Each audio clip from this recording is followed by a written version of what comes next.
Welcome to Carleton University. Right behind me is the engineering building. This apparently here is a new business building, getting rid of a parking lot.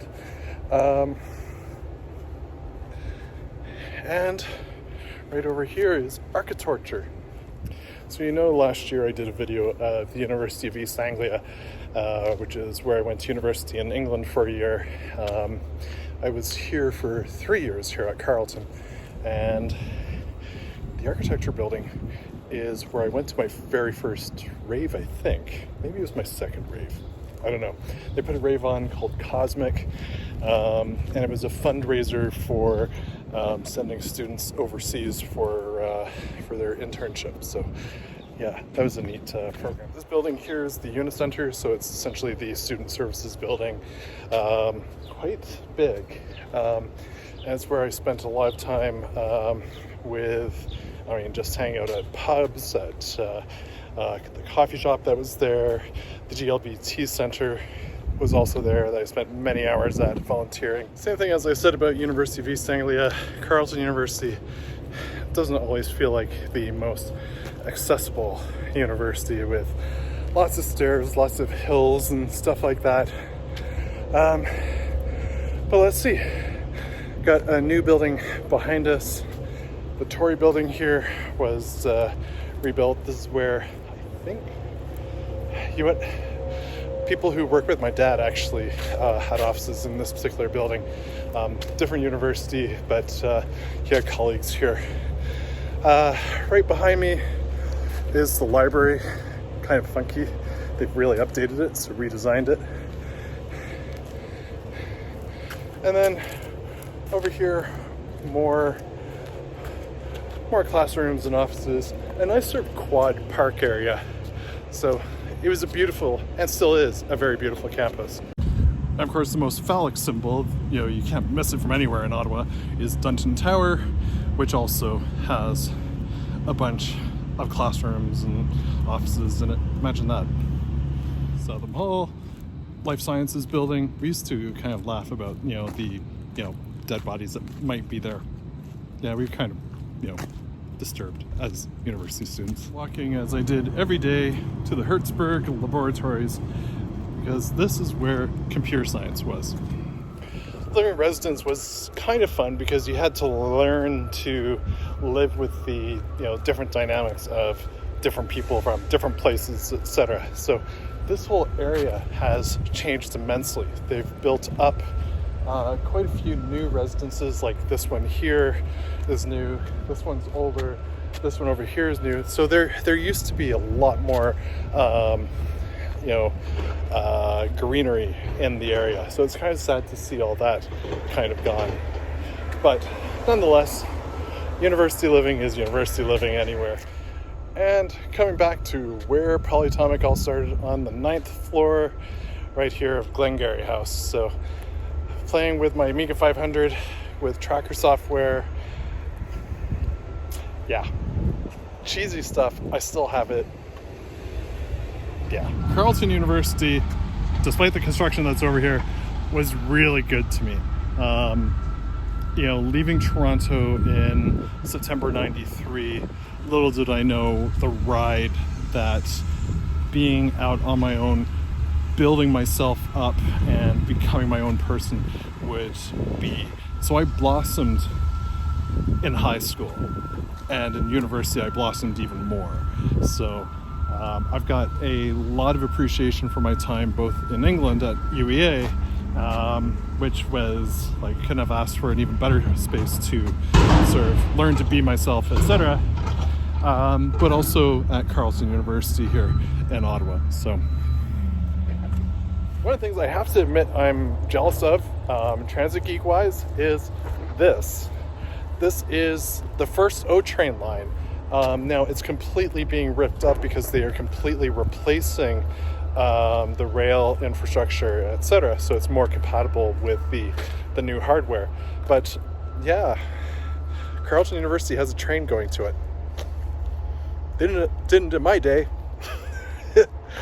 But it's got fantastic bus service as well. So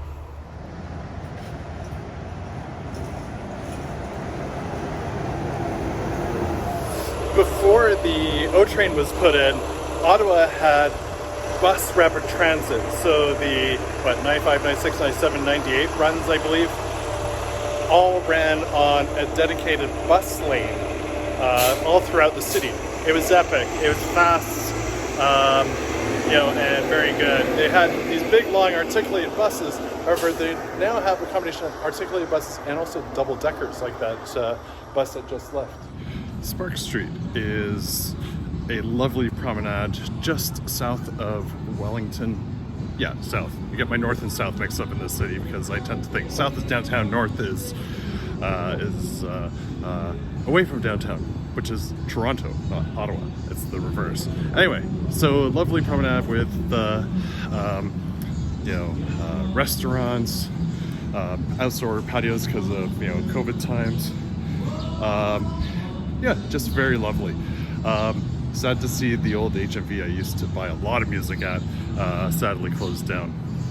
But unfortunately, that's HMV in Canada.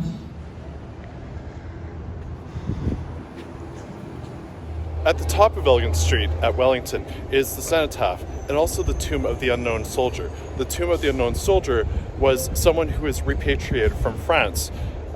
We don't know who the identity of the person is, and that person was killed in World War I.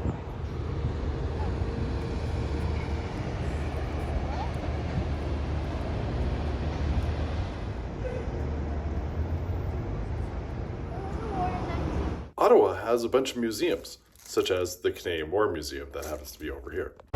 The Bank of Canada Museum, the National Gallery of Canada. Over here in Gatineau, Quebec, across the Ottawa River, is the Canadian Museum of History, le Musée Canadien de l'Histoire. Used to be called the Museum of Civilization. It changed its name in 2013. So I've redone this video a few times thinking there were two museums and it's actually just the one. In addition to a whole bunch of other museums such as the Aviation and Space Museum here in Ottawa, the Science and Technology Museum. The Château Laurier, currently the Fairmont Château Laurier, it used to be part of the Canadian Pacific Hotels chains, and it is one of the many hotels across Canada that made up the railway hotel system. And of course, right behind me is what was the old Ottawa train station. It kind of looks like it, doesn't it? So right now, this is where the Senate is located.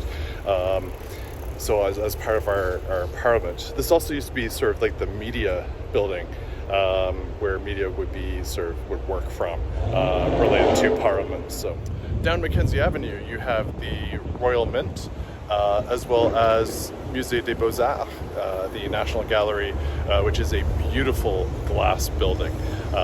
So definitely worth checking out while you're in Ottawa. The Rideau Canal connects Kingston and Lake Ontario to Ottawa and the Ottawa River, which is just over this way. Definitely a gorgeous thing to see while you're here. And the locks, as you can see, are active and are in use. So there are a few boats coming through and such. And these are run by Parks Canada, which is our national parks agency. So a little factoid about the proximity of Quebec to Ontario, especially if you were a student at Carleton or Ottawa U, you could go to Quebec and drink at the age of 18 instead of 19 like it used to be in Ontario, or still is, I should say.